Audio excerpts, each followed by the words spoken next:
अभ्यास या कहें प्रैक्टिस यानी एक ही प्रक्रिया को बार बार दोहराना और तब तक दोहराना जब तक अपनी गलतियों और कमियों को दूर ना कर ले और उस प्रक्रिया में सफल ना हो जाए। यानी आप किसी काम में यदि सफल होना चाहते हैं तो उसके लिए अभ्यास का होना बहुत जरूरी है। आज जितने भी गायक, अभिनेता, लेखक, साहित्यकार, वैज्ञानिक, योग गुरु, तपस्वी हुए हैं, वो कहीं ना कहीं अपनी सफलता के लिए बहुत महत्व देते हैं प्रयास को, प्रयत्न को, प्रैक्टिस को। बिल्कुल। और हमें पता है कि संसार में लाखों लोग जन्म लेते हैं। जन्म से ही लोग विद्वान तो नहीं होते, पारंगत नहीं होते। ये लोग भी गुमनाम होते हैं। जो जीवन में खूब अभ्यास करता है उसका जीवन जरूर सफल होता है, और जो लोग जीवन में अभ्यास नहीं करते वो किसी भी काम में सफल नहीं हो पाते। हेलो इंडिया, मैं हूं पराक्रम सिंह शेखावत। हेलो इंडिया, मैं हूं प्रीति।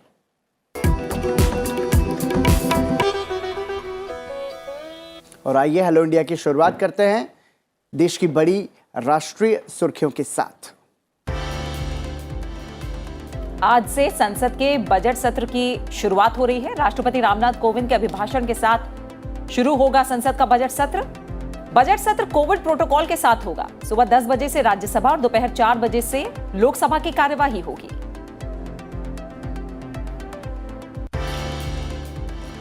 2022 के पहले मन की बात कार्यक्रम में प्रधानमंत्री नरेंद्र मोदी ने कहा कि देश को खोखला करता है भ्रष्टाचार, कोशिश करने से पूरे होंगे सपने। प्रधानमंत्री ने अनसंग हीरोज का किया जिक्र, 1 करोड़ से ज्यादा बच्चों के पोस्ट कार्ड मिलने पर जताई प्रसन्नता। राष्ट्रपिता महात्मा गांधी की 74वीं पुण्यतिथि पर देश ने उन्हें श्रद्धांजलि अर्पित की। शहीद दिवस के मौके पर राष्ट्रपति रामनाथ कोविंद और प्रधानमंत्री नरेंद्र मोदी सहित कई गणमान्य लोगों ने दिल्ली स्थित राजघाट पर महात्मा गांधी की समाधि पर माल्यार्पण करके उन्हें श्रद्धांजलि दी। इस अवसर पर सर्वधर्म प्रार्थना सभा का भी आयोजन किया गया। राष्ट्र ने शहीद दिवस पर सुबह 11 बजे 2 मिनट का मौन भी रखा। देश में 75% से अधिक पात्र आबादी को कोविड के दोनों टीके लगाए गए। अपने ट्वीट में स्वास्थ्य मंत्री मनसुख मांडविया ने कहा कि लोगों को कोविड दिशा निर्देशों का पालन करना होगा और जल्द से जल्द टीका लगवाना होगा। वहीं प्रधानमंत्री नरेंद्र मोदी ने इस महत्वपूर्ण उपलब्धि के लिए देशवासियों को बधाई दी। प्रधानमंत्री ने कहा उन्हें उन सभी लोगों पर गर्व है जो देश के टीकाकरण अभियान को सफल बना रहे हैं। चुनाव आयोग ने 10 फरवरी से लेकर 7 मार्च तक विधानसभा चुनाव के दौरान मतदान के बाद सर्वेक्षण के आयोजन और उसके नतीजे प्रकाशित करने पर रोक लगा दी है। यह फैसला 5 राज्यों उत्तर प्रदेश, पंजाब, गोवा, मणिपुर और उत्तराखंड में विधानसभा चुनाव को देखते हुए लिया गया है।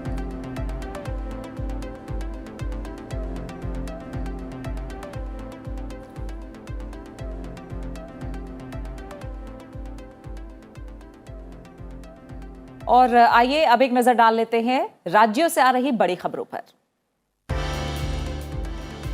पंजाब विधानसभा चुनाव से पहले राज्य में लोगों के बीच मतदान के प्रति जागरूकता पैदा करने के लिए राज्य के मुख्य चुनाव अधिकारी डॉक्टर एस करुणा राजू ने चुनाव प्रतीक चिन्ह शेरा का लोकार्पण किया। फेसबुक पर आयोजित इस समारोह में सम्मानित अतिथियों के तौर पर 5 दिव्यांग व्यक्तियों को भी आमंत्रित किया गया था। Systematic voters education and electoral participation परियोजना के अंतर्गत यह प्रतीक चिन्ह जारी किया गया है।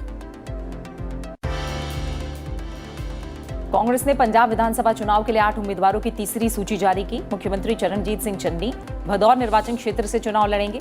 इससे पहले पार्टी ने उनके चमकौर साहिब सीट से चुनाव लड़ने की घोषणा की थी।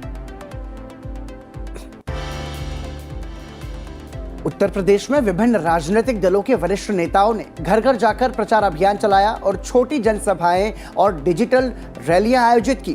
भारतीय जनता पार्टी के वरिष्ठ नेता जेपी नड्डा, राजनाथ सिंह, स्मृति ईरानी, शोभा करंदलाजे, अश्विनी चौबे, योगी आदित्यनाथ, स्वतंत्र देव सिंह और केशव प्रसाद मौर्य ने पार्टी उम्मीदवारों के समर्थन में अलग अलग जिलों में प्रचार किया। कासगंज जिले में रक्षा मंत्री राजनाथ सिंह ने कहा कि भाजपा एकमात्र पार्टी है जिसने अपने घोषणा पत्र को लागू किया है और पार्टी धर्म के नाम पर राजनीति नहीं करती। हरियाणा सरकार ने कोरोना के मामलों में कमी को देखते हुए राज्य में प्रतिबंधों में ढील दी है। सिनेमा हॉल, थिएटर और मल्टीप्लेक्स 50% की क्षमता के साथ खुल सकेंगे। विश्वविद्यालयों, महाविद्यालयों और 10वीं से 12वीं कक्षा तक के लिए स्कूलों में 1 फरवरी से कक्षाएं पहले की तरह चलेंगी।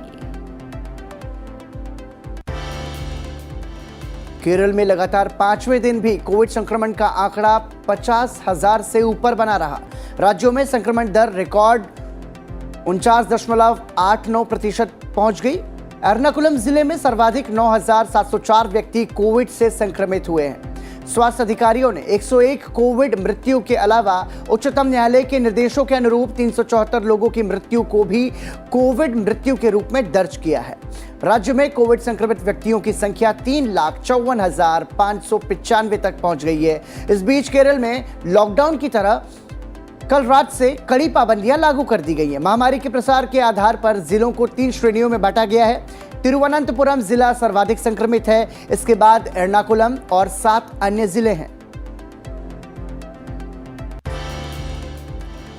कर्नाटक सरकार ने 31 जनवरी से रात्रिकालीन कर्फ्यू हटाने और पहली से 9वीं कक्षा तक के लिए स्कूल खोलने का फैसला किया है। सरकार ने महाराष्ट्र, केरल और गोवा से आने वाले यात्रियों के लिए अनिवार्य आरटी-पीसीआर जांच को जारी रखने का भी फैसला किया।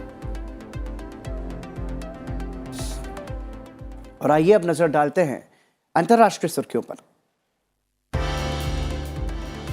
उत्तर कोरिया ने मिसाइल का परीक्षण किया है। ये 2017 के बाद उसका सबसे बड़ा मिसाइल परीक्षण है। इस महीने में ये इसका 7वां मिसाइल परीक्षण है।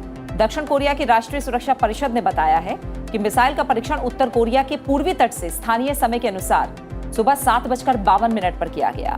जापान, दक्षिण कोरिया और अमेरिका ने इसकी निंदा की है। संयुक्त राष्ट्र ने उत्तर कोरिया को परमाणु हथियारों और अन्य हथियारों के परीक्षण को रोकने के लिए कड़े प्रतिबंध लगा रखे हैं। अमेरिका भी उत्तर कोरिया से इस तरह की गतिविधियों से बचने के लिए कहता रहा है। अमेरिका में कोरोना वायरस के डेल्टा स्वरूप की तुलना में ओमिक्रॉन स्वरूप से प्रतिदिन अधिक लोगों की मौत हो रही है। अगले कुछ दिन या सप्ताह में मृतकों की संख्या बढ़ने की आशंका है। अमेरिका में मृतकों की 7 दिन की औसत संख्या में नवंबर के मध्य से वृद्धि देखी जा रही है। अमेरिका में कोविड-19 की वजह से 8,38,000 लोगों की मौत हो चुकी है और मृतकों की संख्या के मामलों में वो शीर्ष पर है।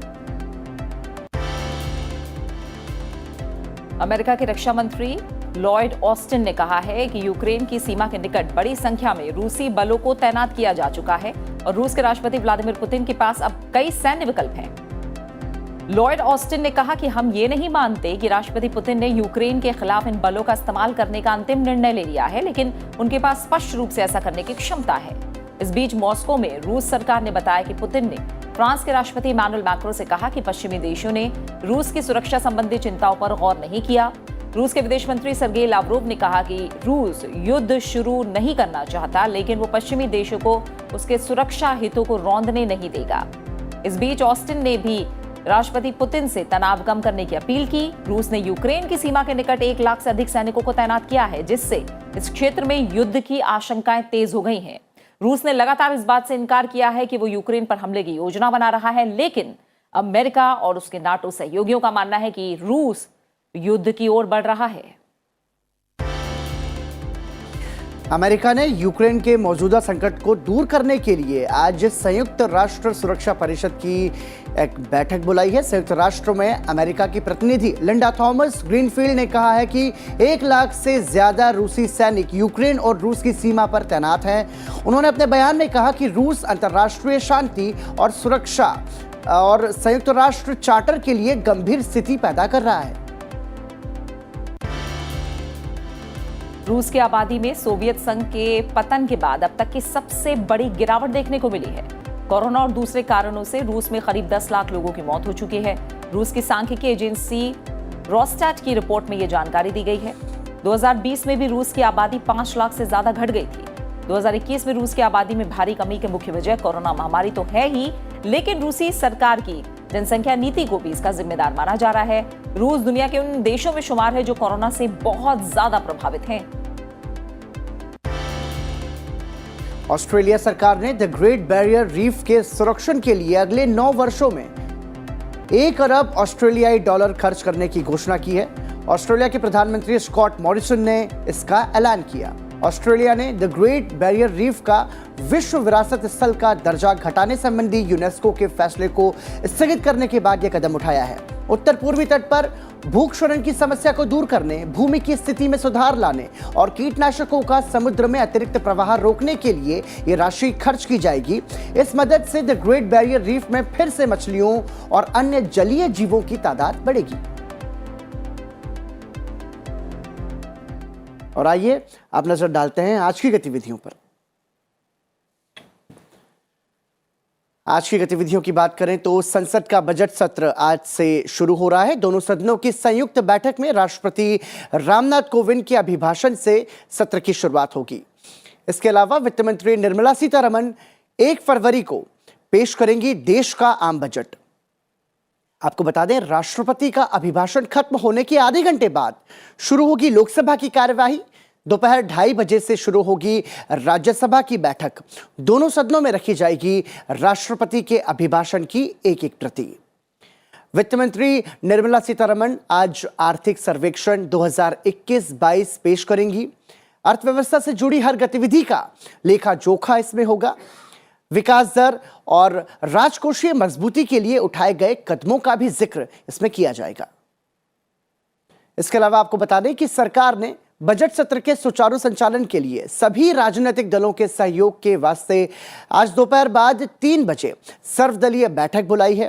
कोविड की स्थिति के कारण यह बैठक वर्चुअली आयोजित की जाएगी। इसमें दोनों सदनों में राजनीतिक दलों के नेताओं को आमंत्रित किया गया है।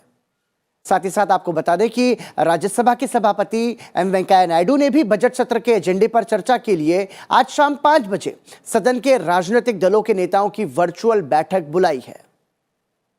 और बजट सत्र के दौरान सदस्य कोविड प्रोटोकॉल्स के हिसाब से केंद्रीय कक्ष, लोकसभा और राज्यसभा में स्थान ग्रहण करेंगे। सत्र के सुचारू आयोजन के लिए स्वास्थ्य सुरक्षा मानकों के अनुरूप आवश्यक व्यवस्थाएं की गई हैं। संसद की ऐप डिजिटल संसद पर सदन की कार्यवाही का सीधा प्रसारण होगा। लोकसभा अध्यक्ष ओम बिरला ने सुबह ट्वीट करके ये जानकारी साझा की। प्रधानमंत्री नरेंद्र मोदी ने रविवार को रेडियो पर मन की बात कार्यक्रम के जरिए देश को संबोधित किया। 2022 में ये मन की बात का पहला एपिसोड था। प्रधानमंत्री ने कहा कि आज बापू की शिक्षा को याद करने का दिन है। प्रधानमंत्री ने भारत के भविष्य को लेकर युवाओं के सपनों का भी जिक्र किया। साथ ही यह अपील की कि भ्रष्टाचार की दीमक से हम सभी को मुक्त होना है। 2022 के पहले मन की बात कार्यक्रम में प्रधानमंत्री नरेंद्र मोदी ने कहा कि भारत पूरी सफलता के साथ कोविड महामारी की नई लहर के साथ निपट रहा है। पीएम मोदी ने इस बात पर गर्व व्यक्त किया कि अब तक करीब 4.5 करोड़ किशोरों को कोविड के टीके लगाए जा चुके हैं। उन्होंने कहा कि केवल 3-4 सप्ताह के अंदर ही 15 से 18 वर्ष के लगभग 60% युवाओं को टीका लगा दिया गया। पीएम ने कहा कि इससे न केवल युवा सुरक्षित रहेंगे बल्कि उन्हें पढ़ाई जारी रखने में भी मदद मिलेगी। रविवार को प्रधानमंत्री ने मन की बात कार्यक्रम में पद्म पुरस्कारों का जिक्र किया। उन्होंने कहा कि पुरस्कार विजेताओं में से कई लोग ऐसे हैं जिन्हें अब तक बहुत कम लोग जानते थे। प्रधानमंत्री ने इन लोगों को ऐसा नायक बताया जिन्होंने साधारण परिस्थितियों में असाधारण काम किए हैं। उत्तराखंड की बसंती देवी जी को पद्मश्री से सम्मानित किया गया है। बसंती देवी ने अपना पूरा जीवन संघर्षों के बीच जिया। कम उम्र में ही उनके पति का निधन हो गया था और वो एक आश्रम में रहने लगी। यहाँ रहकर उन्होंने नदी को बचाने के लिए संघर्ष किया और पर्यावरण के लिए असाधारण योगदान दिया। उन्होंने महिलाओं के सशक्तिकरण के लिए भी काफी काम किया है। इसी तरह मणिपुर की 77 साल की लोरेम्बम बिनो देवी दशकों से मणिपुर की लीबा टेक्सटाइल आर्ट का संरक्षण कर रही है। उन्हें भी पद्मश्री से सम्मानित किया गया है। मध्य प्रदेश के अर्जुन सिंह को बैगा आदिवासी नृत्य की कला को पहचान दिलाने के लिए पद्म सम्मान मिला है। पद्म सम्मान पाने वाले एक और व्यक्ति हैं श्रीमान अमाई महालिंगा नाइक। एक किसान है और कर्नाटका के रहने वाले हैं। इन्हें कुछ लोग टननमैन भी कहते हैं। उन्होंने खेती में ऐसे ऐसे इनोवेशन किए हैं जिन्हें देखकर कोई भी हैरान रह जाए। इनके प्रयासों का बहुत बड़ा लाभ छोटे किसानों को हो रहा है। ऐसे और भी कई अनसंग हीरोज हैं जिन्हें देश ने उनके योगदान के लिए सम्मानित किया है। आप जरूर इनके बारे में जानने की कोशिश करिए। इनसे हमें जीवन में बहुत कुछ सीखने को मिलेगा। प्रधानमंत्री ने प्रसन्नता व्यक्त की कि 1 करोड़ से अधिक बच्चों ने उन्हें मन की बात पोस्ट कार्ड के जरिए संदेश लिखे। ये पोस्ट कार्ड देश विदेश के विभिन्न भागों से भेजे गए हैं। प्रधानमंत्री ने मन की बात के श्रोताओं के लिए पोस्ट कार्डों पर लिखे कुछ संदेश भी पढ़कर सुनाए। असम के गुवाहाटी से रिद्धिमा स्वर्गियारी का पोस्ट कार्ड है। रिद्धिमा क्लास 7th की स्टूडेंट है और उन्होंने लिखा है कि वो आजादी के 100वें साल में एक ऐसा भारत देखना चाहती हैं जो दुनिया का सबसे स्वच्छ देश हो, आतंकवाद से पूरी तरह से मुक्त हो, 100% साक्षर देशों में शामिल हो, 0 एक्सीडेंट कंट्री हो और सस्टेनेबल तकनीक से फूड सिक्योरिटी में सक्षम हो। प्रधानमंत्री ने लोगों से आग्रह किया कि एक बार इस्तेमाल होने वाले प्लास्टिक को उपयोग में न लाएं। उन्होंने स्थानीय उत्पादों को प्रोत्साहन देने की भी अपील की। पीएम ने आत्मनिर्भर भारत अभियान के लिए बढ़ चढ़कर काम करने का आग्रह किया।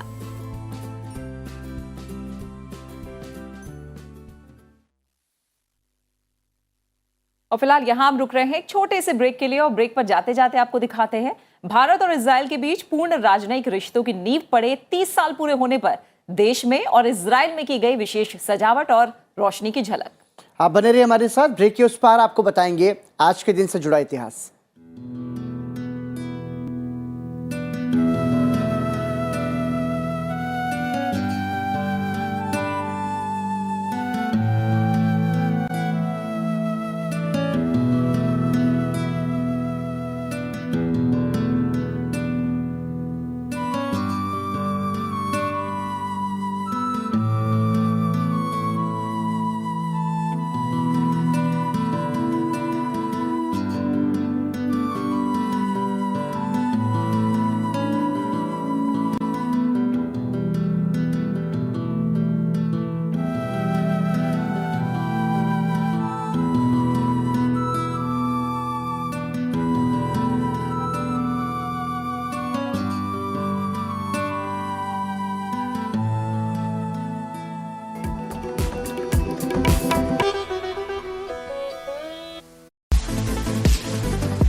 संसद के कामकाज का पूरा ब्यौरा सर्वदलीय बैठक के अंदर भी लोकसभा और राज्यसभा के एजेंडे पर विस्तार से नजर। संसदीय समितियों की रिपोर्ट्स, प्रश्नकाल के सवाल, विधेयकों के मायने, चर्चा के मुद्दे, सत्ता पक्ष और विपक्ष की रणनीति का हर अपडेट देखिए संसद में आज।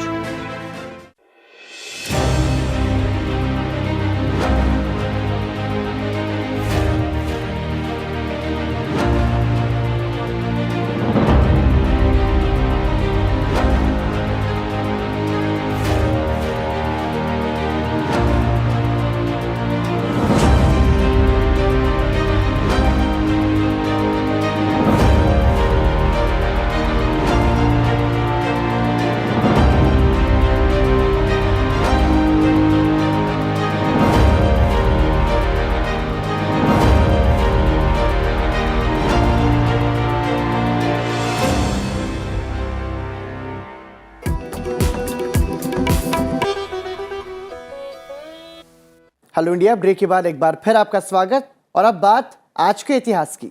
आइए जानते हैं आज के दिन से जुड़े इतिहास के बारे में, और आइए आपको बताते हैं कि इतिहास के पन्नों में 31 जनवरी के नाम क्या बड़ी घटनाएं दर्ज हैं।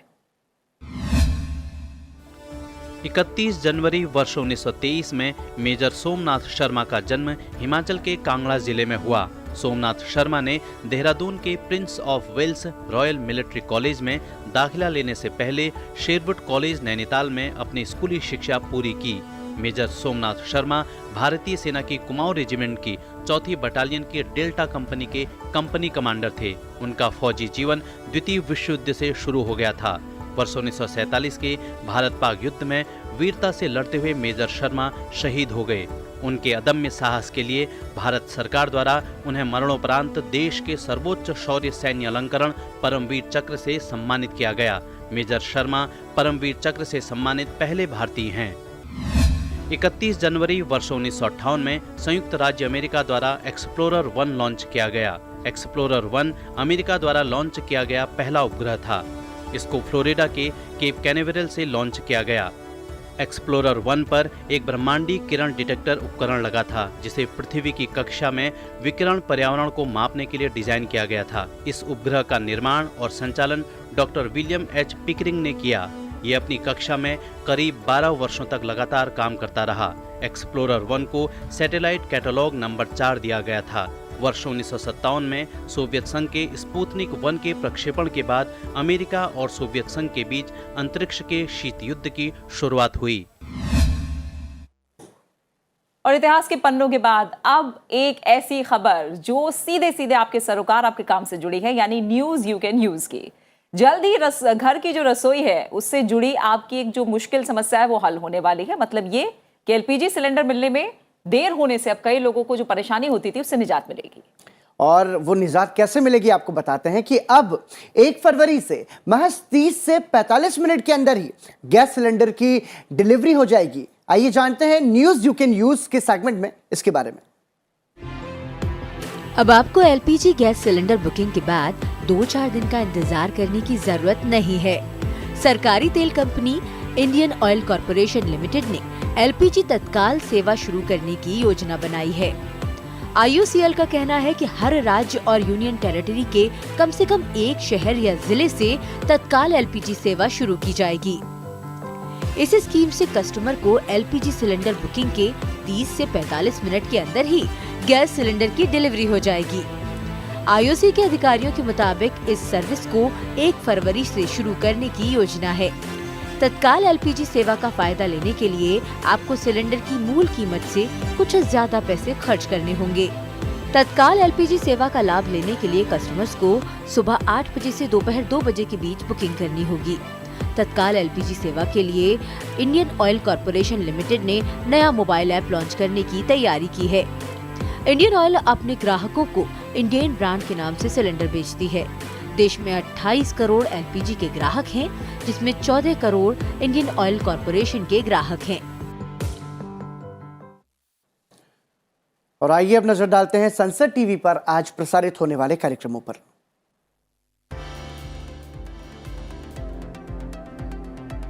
आज आप सुबह 9 बजे देखिए हमारा बजट स्पेशल। 9:30 बजे आप देख सकते हैं वाइब्रेंट भारत।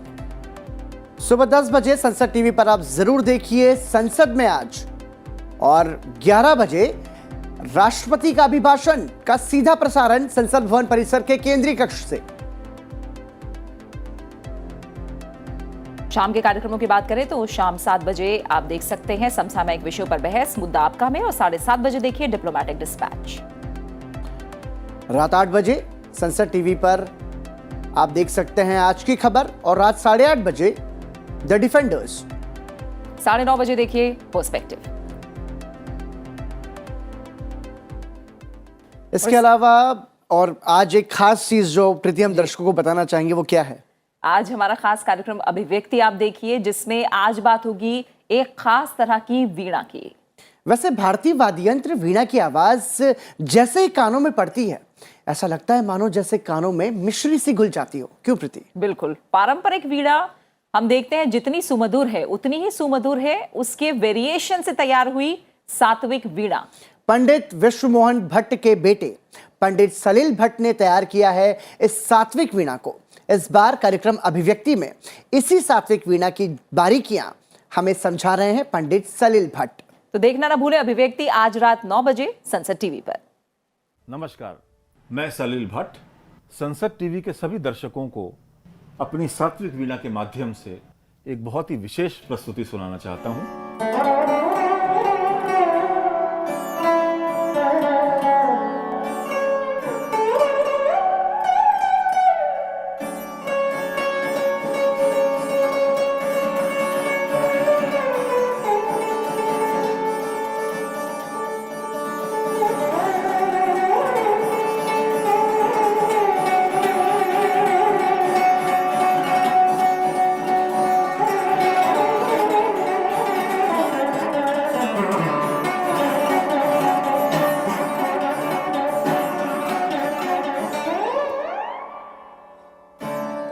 इसी के साथ हेलो इंडिया में हमें दीजिए इजाज़त और जाने से पहले आपको एक ज़रूरी बात बता दें कि आज से संसद के बजट सत्र की शुरुआत हो रही है। संसद भवन के केंद्रीय कक्ष में राष्ट्रपति रामनाथ कोविंद संसद के संयुक्त सत्र को संबोधित करेंगे। इसका सीधा प्रसारण आप संसद टीवी पर ज़रूर देखिए ठीक सुबह 11 बजे।